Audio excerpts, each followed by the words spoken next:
listening to Into the Valley, a Phoenix Suns podcast, a part of the Brightside Podcast Network. Welcome, everybody, into the Valley. I am Ethan Schutt, joined, as always, by Ryan Schutt and Philip Russell. Gentlemen, I'm going to start with you, Philip. How we doing this Wednesday evening? I'm all good, man.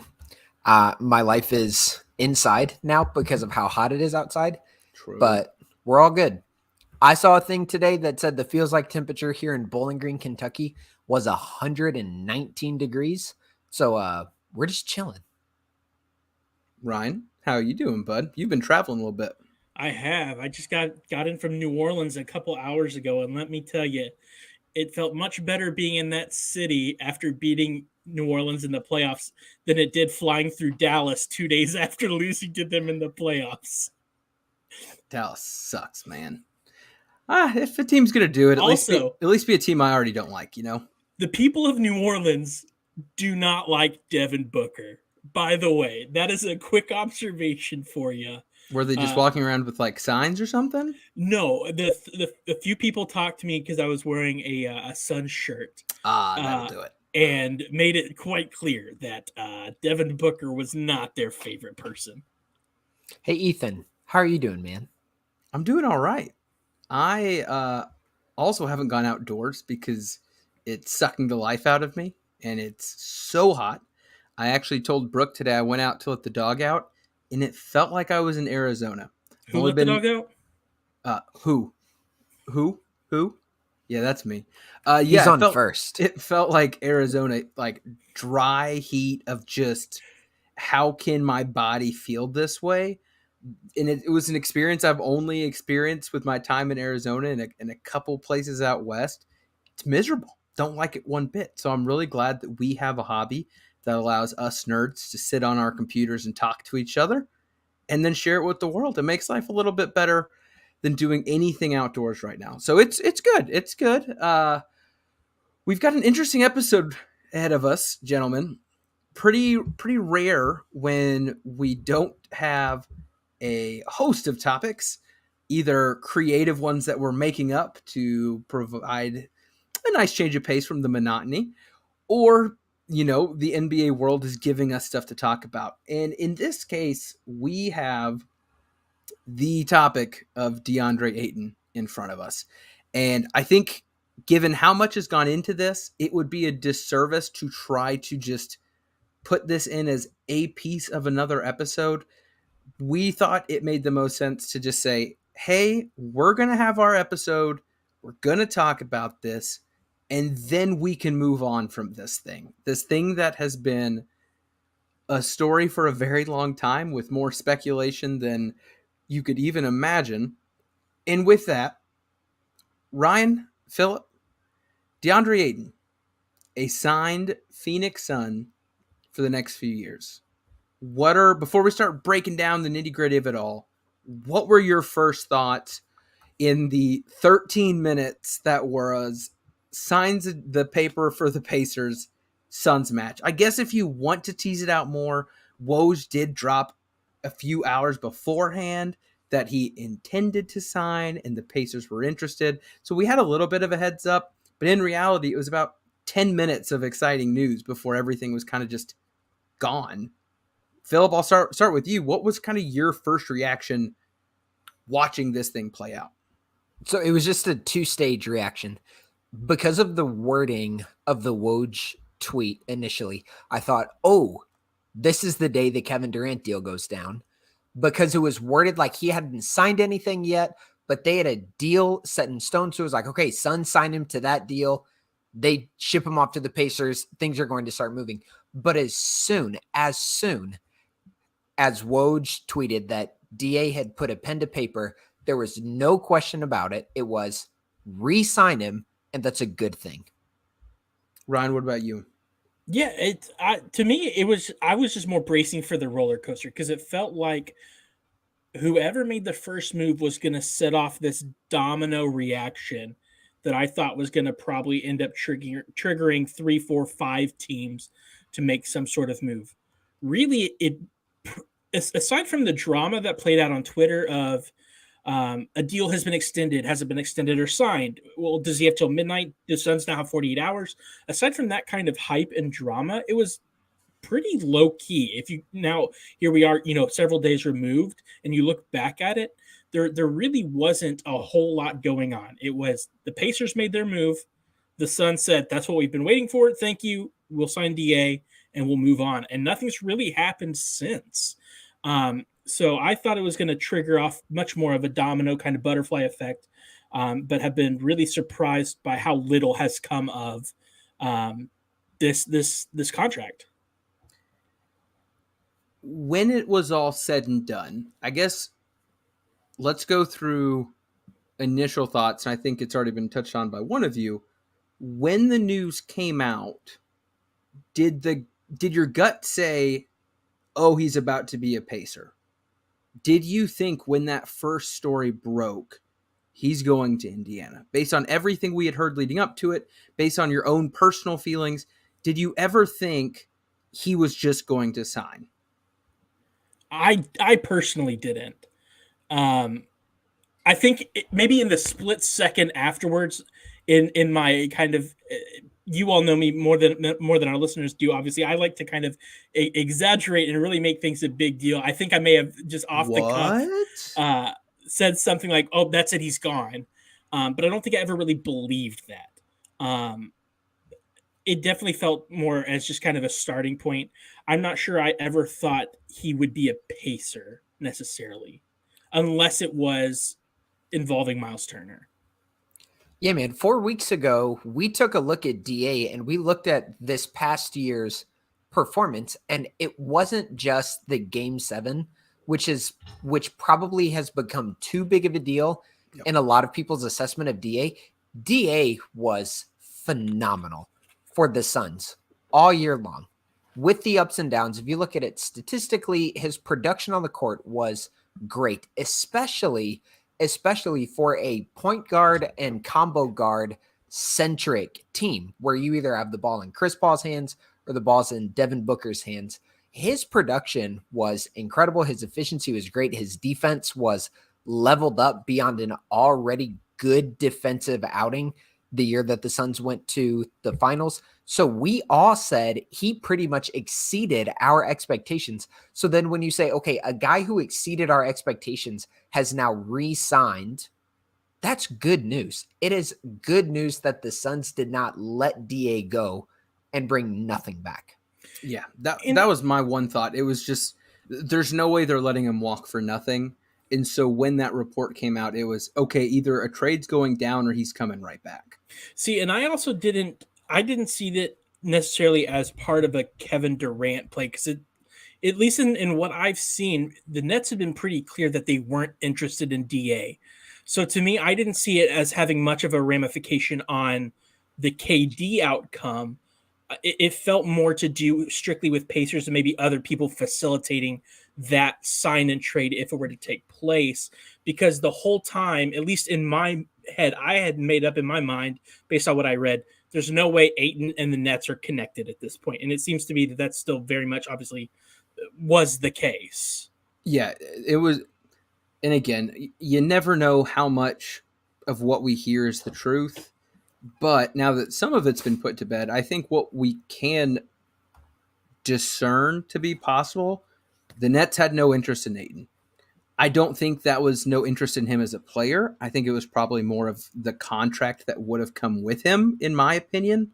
I think if you're a team like the Suns who have built a contender, it's more reasonable to give a max to a center that puts you over the cap with other players over the cap, building this thing together, rather than a team that's about to give up its top two guys, enter a rebuild. You don't rebuild with a max player who's not in the echelon of players we talked about in our last episode about ranking Booker. And it also seemed the Suns were pretty set on not being interested in Miles Turner. That has come from multiple sources as this news broke, and immediately it was, okay, is there going to be a sign and trade? And from everything I've read from everyone with connections and whatever, like, Suns didn't want Miles Turner. It was, if we're going to get a center, it's going to be DA. And if not, we're going to have to see some sign and trade that makes it make sense. And I think we knew from the get-go, no sign and trade made sense, right? Like there was no sign and trade where you would look at it and say, yes, we got the value that Ayton deserves if he's leaving. And so I think as much fun as the content is of doing all the crazy trades and talking about all this nonsense, at the end of the day, DA was either going to come back or he was going to leave for something that made sense for the Suns. The odds of that happening were slim. So he is back, but there were levels to that as well. I think all of us thought him coming back was the most probable, but the conversation was, okay, if he does come back, what's the money look like?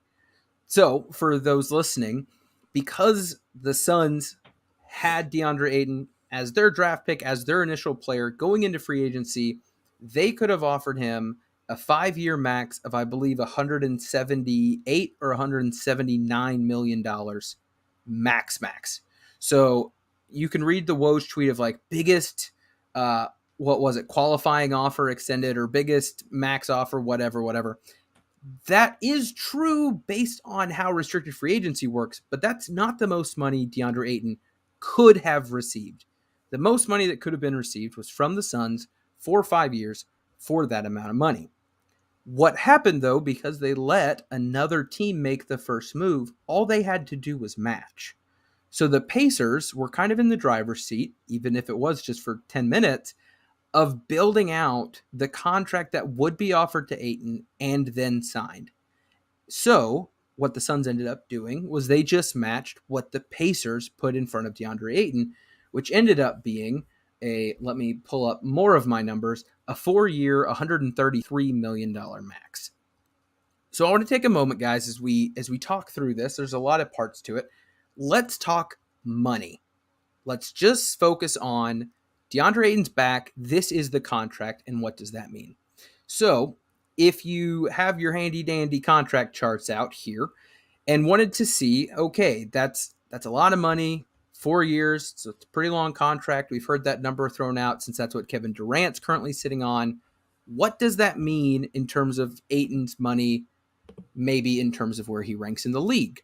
So if you were looking at other players that are getting the annual average value or average annual value of DeAndre Ayton's new contract, the math breaks down to he's getting paid a little over $33 million a year.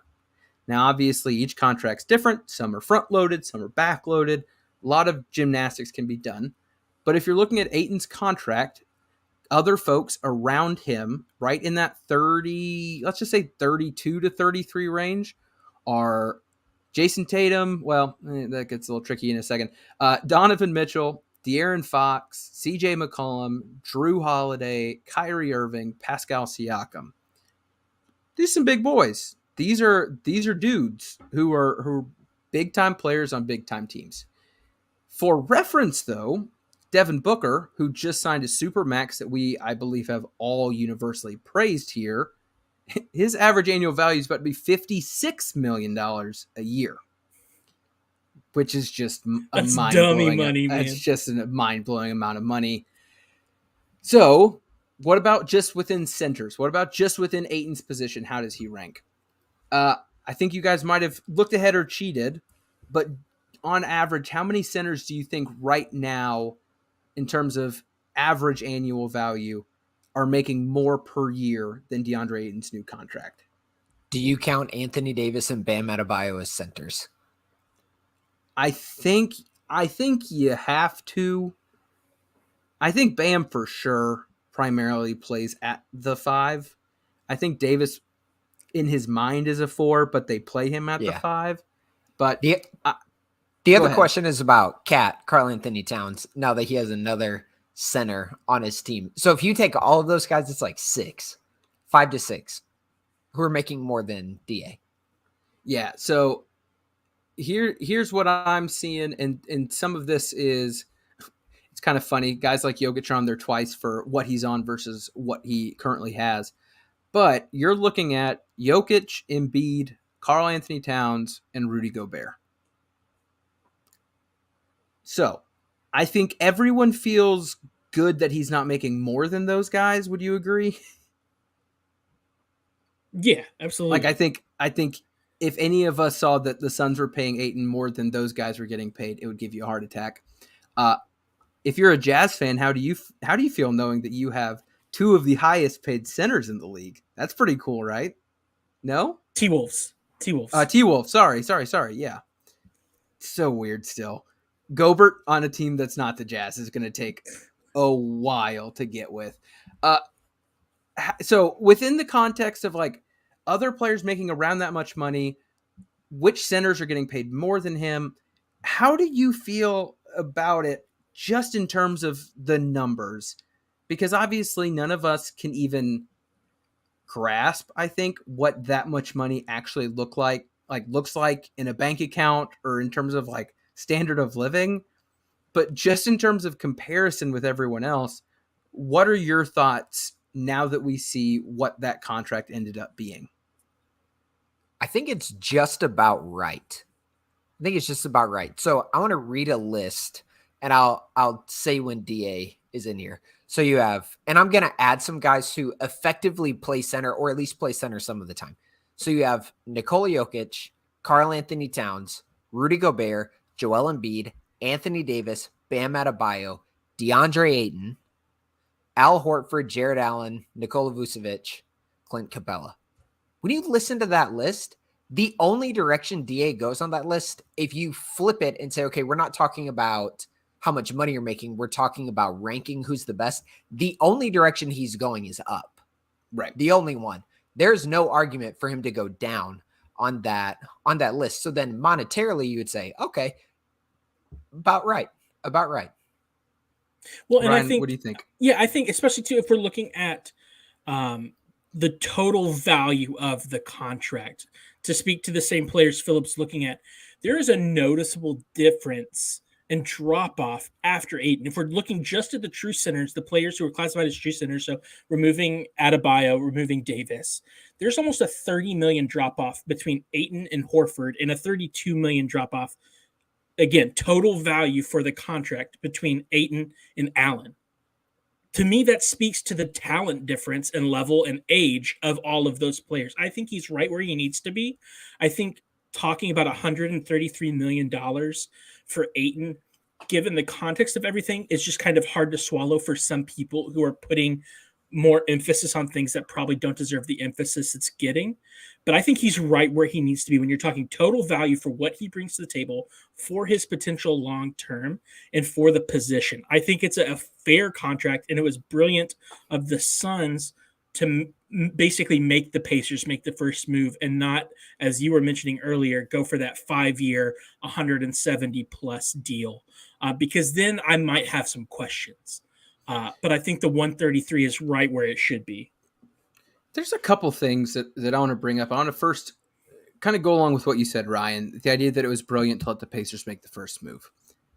I think, and the next tab I've got here discussion-wise, guys, is the aftermath, that I think has plenty of interesting ideas and routes we can go with that. If you're thinking psychologically of like, how do we mend a relationship that seems to have some issues, the best way to do that would be to do exactly what they did with Booker. They come out with the contract from day one, moment one, say, you're our guy. We want you. Here you go.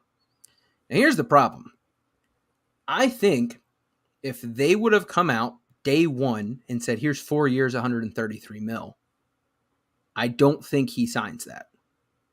In my opinion, I don't. I think they needed him to see what the market was for him. They let the market determine the value, and to me, that's what was so key. And again, I think that still could have negative ramifications within the relationship.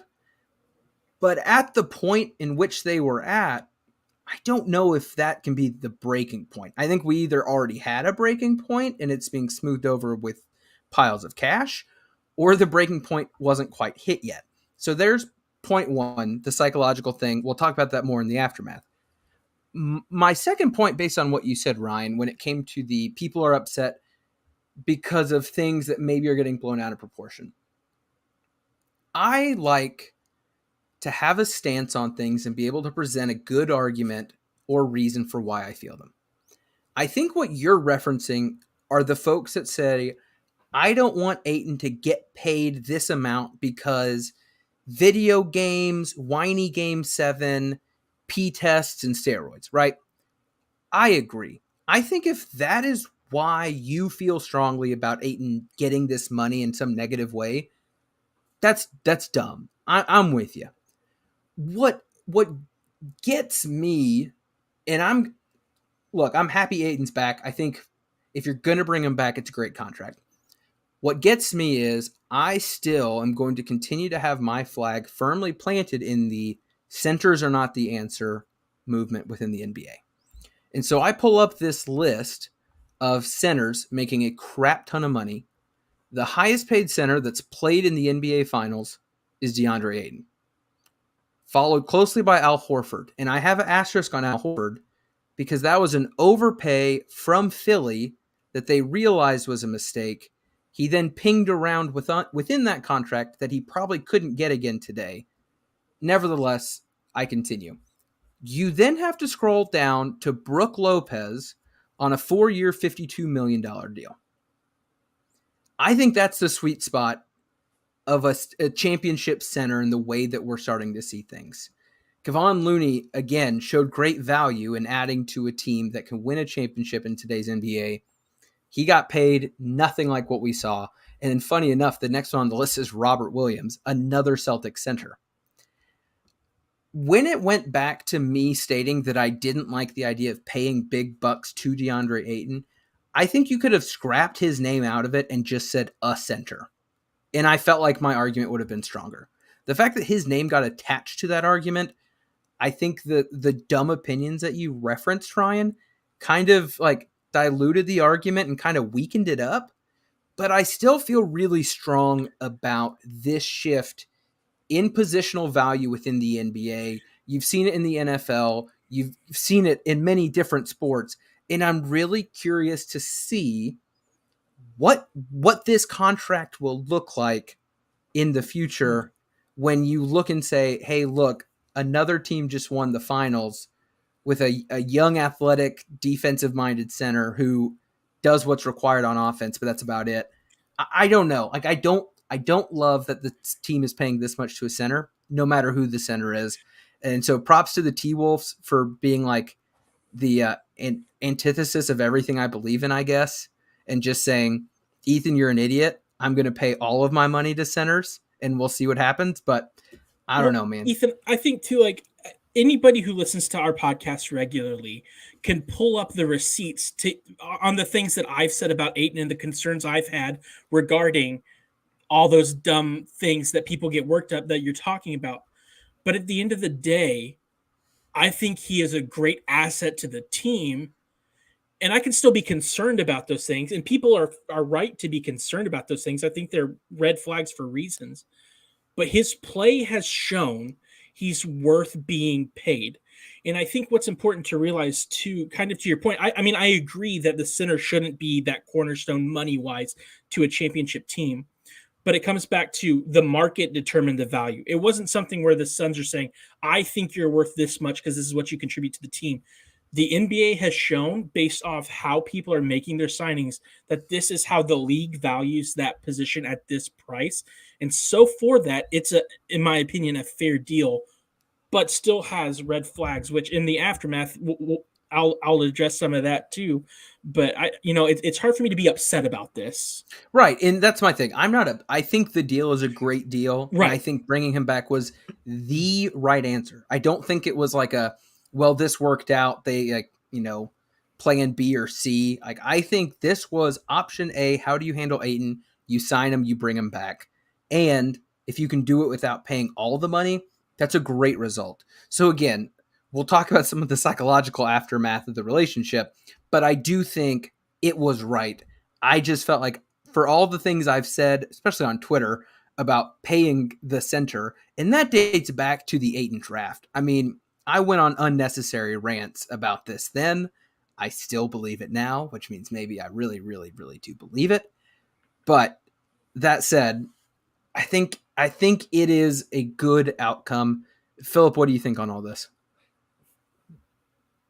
To keep it brief, I don't think the Phoenix Suns, as currently constructed, can win without an elite center.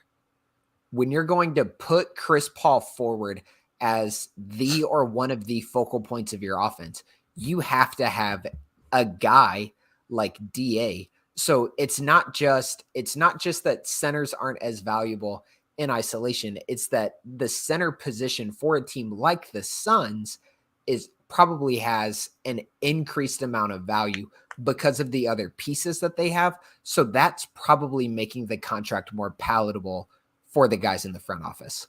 No, that's a really good point, especially given, I mean, on both ends of the court, right? Offensively, what gets created for that position, and defensively, when you have a, let's whisper this one, potential perimeter liability on defense, you got to make sure you've got someone there taking care of business when your geriatric point guard may not be able to move his feet like he wants to, though firmly saying he needs to play 33 minutes a game.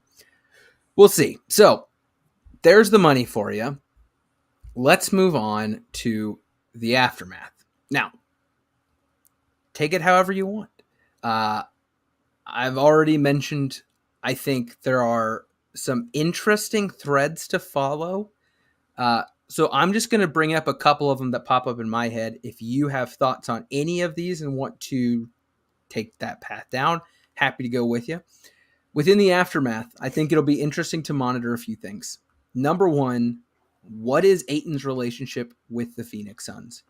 In the sense of, does he want to be there? And will that show up on the court? We've talked a lot about him being an effort or lack thereof type of guy. I'm intrigued to see, now that he's got his bag, did he care where the bag came from? Is he just happy to be done with this? Him and Monty Williams, I think some people took the Mark Spears article and were like, oh, they're good now. They're palling around and, going to Bible studies. Not what I read. I don't know where people got the beef is squashed. Like, I'm glad that things seem good and that Monty was involved with everything and that James Jones was very firm of, we make our decisions. We knew if there was an offer, we'd match it. That sounds great, but you didn't make him an offer to begin with. And if I'm Ayton, I know that could have been done. So that is intriguing. Down the road, what do we think the outcome of this is? Do you think Ayton goes 4 years for the Suns? Do you think he plays out this contract? There's an incredibly interesting wrinkle now that he has a max contract and the Suns are now an over-the-cap team where they can trade him for someone else making crazy money and remain an over-the-cap team. Something that can only be done when you have a guy on the max and you're over the cap trading, blah, blah, blah. So what is the future of Ayton and the Suns? And then finally, we joked many times that he said his goal was to get a second contract from the get-go. My boy said two things that always stood out to me from the beginning. He viewed him and Booker as Shaq Kobe 2.0, which, given a whole lot of stuff, who knows what's going to happen there. And his goal was to get a second contract. Do we think, now that he has this sense of security, that he as a person, in terms of how he is on the court, how he is with his teammates, will he be different now? Are things going to be different now that he's not feeling a target on his back and he feels secure with everything around him? So those are my what's coming next? What has stuck out to you guys? What has been on your mind as you try to think through okay, what does this mean for this team that I follow so closely now that it's a done deal and we move along? I have the date January 15th circled on my calendar. For those who don't know, January 15th is the first day that DA becomes eligible for trade now that he's on this new contract. With two exceptions. With the exception that he can veto any trade within this first year of this contract. The second exception, go for it. He can't go to the Pacers. Right, which because they is extended it's a genius. You're right. Like that's a genius CBA decision or whoever put that in, right? Like it would be so crappy for a team like the Suns to be like, hey, who wants this guy so much? And they'll be like, me, I do. And you're like, great. I'm going to sign this contract. And come January 15th, you prove to me how much you want him. So I think it makes sense. It's just unfortunate for the Suns right now. So if we're talking aftermath and what's next, to me, I don't have a closure on this. I think we're in a good place right now. I think Ayton has his money. Great. James Jones seems, at least according to the Mark Spears article, to have had this as the plan all along. He's content with this. Everybody seems on board. Great. None of that means anything to me until we've extended past the time where he can go on the market as an asset for some sort of trade. So from now until January 15th, I'm going to feel great that we have him for this time. But what'll show me what his future is with the team will be what kind of conversations start happening around that deadline, what kind of rumors start coming out about gauging interest on the market with Ayton. Because that'll tell me how invested we really are with him as a long-term asset on this team. So right now, I'm cool with where we're at, but I don't see this as being over until we've extended ourselves past that deadline. So to me, it's great with an asterisk of who knows what comes next, because this could not be over at this point. I will say with that too, we talked a lot with Booker's extension of, wow, this is an insane amount of money, but the cap's going to spike. Like we, as an NBA collective, are assuming based off TV rights and a lot of stuff that cap is going to increase to the Nick Batum gets $80 million type craziness that could happen, maybe. With that said, we use that same logic to say, hey, this Booker deal is a lot of money, but it's not going to look that bad. So I think we need to have that same frame of reference, and maybe this is not the route you thought I was going to go, with the DA deal, not as an asset for us, but for a very valuable trade chip. Because if you're telling me in a few years, when more and more players are making a whole lot of money, that a very, very young, very talented, high ceiling offensive, defensive center who can't get played off the floor can be traded to you even for a year for a contender who wants to make a big push, 2 to 3 years for a team that has a young core, is averaging 33 mil a year. That's not going to scare people away. And as I look at other guys who, in my opinion, have proven even less in the league who are making more than that, you have guys like, this is people might not like this one, Ben Simmons making more than that, Michael Porter Jr. making more than that, Shai Gilgeous-Alexander hasn't played a full season because they want to just keep losing, getting paid more than that, Darius Garland, Zion, who we assume can still play basketball, right? Like they're all making more than that annually. That contract is going to be very, very valuable, whether that's kept in-house or going elsewhere. And yes, it's a big deal now because it's putting the Suns over the cap and into the tax for the first time in a very, very long time. But I really think that contract, if it's one the Suns eventually want to move off of, when it's no longer a sign and trade, you can get equal compensation back financially. That's a really good deal within the context of what else is out there. Do you see that as a possibility, Philip, in terms of Ayton providing for the now, but also potentially helping the Suns rebuild in the future through his value elsewhere? Yeah, and that's the value of any contract that's not a supermax at this point. I don't think we're anywhere close to $56 million being a particularly tradable asset, but we're getting to the point where 20 million a year, 25, and eventually it'll go up to about 30 million a year isn't easily movable, but is a movable, valuable piece like you've mentioned. But as I think about the aftermath, I'm gonna take a step back away from basketball. There isn't much in life that's more anxiety inducing than being worried about money or having money be something that's invading your thoughts constantly. If that was an actual experience for DA where he was focused and just dead set on that second big contract. This could be a pathway into a new, relaxed, content version of DA. Just his headspace could be better because he knows he is generationally excessively wealthy now because of the paper he just signed. He was wealthy before. He's in a different category now, making $33 million a year. And add in a new kid and family living overseas that he can now support, take care of. Who knows? And that could be that release and that relief he might feel could be transformative again for him personally. And then if it's transformative and helpful for him personally, then you're going to see some benefit of that from the perspective of the Suns as a whole. And then on top of all of that, if you've got beef with teammates, one of the best ways to get rid of that beef is to win. And the Suns currently are one move away from winning a whole lot. The Western Conference is going to be difficult next year. So if the Suns run it back as is, it's going to be a dogfight for the entire season to fend for top 4, top 5 seeds in the Western Conference.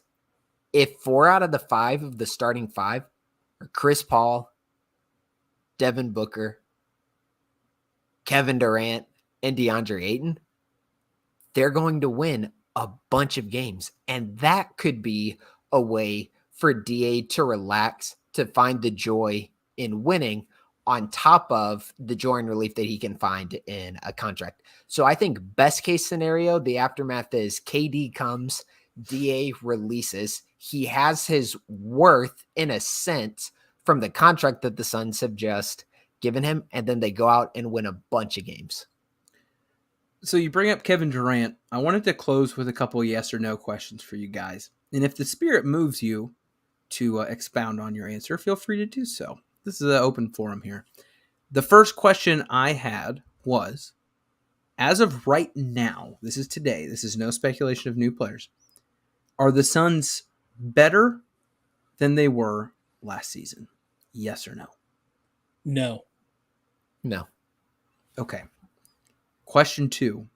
Does your answer to question 1 concern you? A tremendous amount. Yeah, they got to do something. Right. We've only lost. We have not added. We have only lost. We have lost JaVale. We haven't signed Ish Wainwright back. Well, I know that's pretty small. I take it back. We got Biz back, and that's pretty big. I do love Biz. Bismack's great back. Contract. We've got the Jockster. I assume everyone's going to call him that. And Josh Okogie, Damian Lee, and Cam Johnson has not been extended. That is a quick summary of the offseason. And Booker got paid. Ayton got paid. I tend to agree. I believe we have not gotten better, but I think a lot of teams in the West have. And for that question 2, yes, I'm concerned. Question 3, will Kevin Durant be a Phoenix Sun? No. Philip? Yes, eventually. Do you think eventually means during this upcoming season? Yeah, I think at some point, I think it would be a pretty impressive about face for a guy who oftentimes seems very sure of himself if he were to tuck his tail between his legs and go back to Brooklyn. I agree. Final one. Does Cam Johnson get extended this offseason? No, unfortunately. I know. If I will say yes, with the caveat that Kevin Durant is not a Phoenix Sun. There you go. I don't know. All right. Well, I'm going to throw in a bonus question just because of that comment.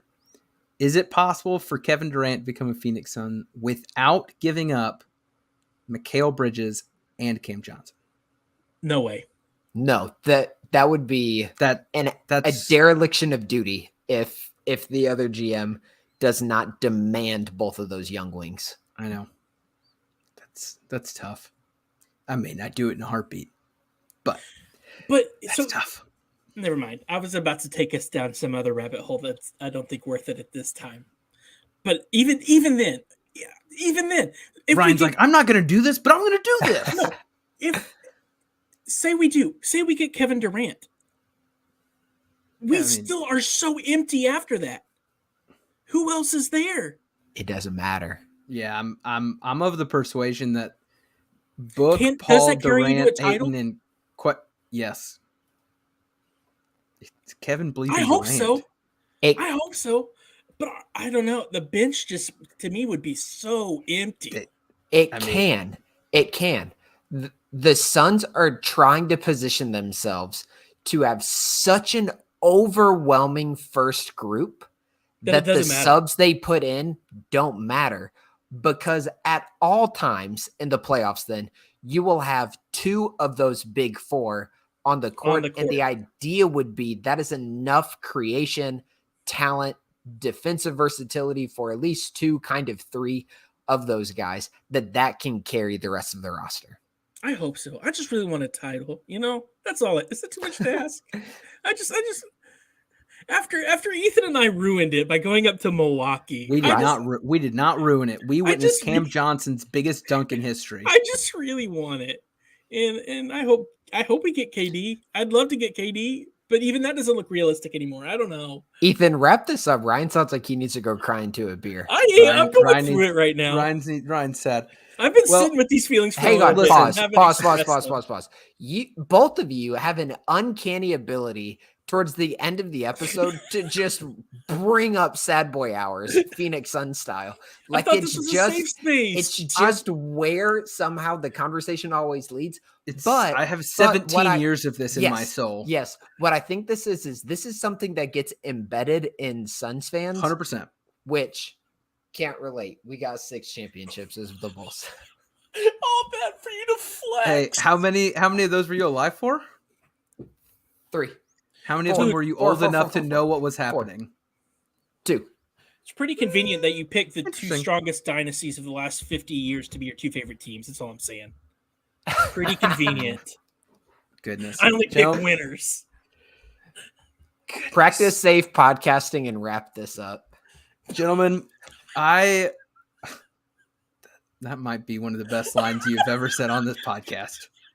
And only the folks who love us enough to ride with us 42 minutes in are going to hear that wrap your willy joke. But my goodness. Ooh, that was... All right. Well, I'm not even going to pretend to have a good outro. Ladies and gentlemen, thank you for listening. If you're watching on YouTube, thank you for joining us. Thank you to the folks at Brightside. For Philip and Ryan, who both may lose talking privileges for next episode, I am Ethan Shutt. This is Into the Valley Phoenix Suns podcast. We out.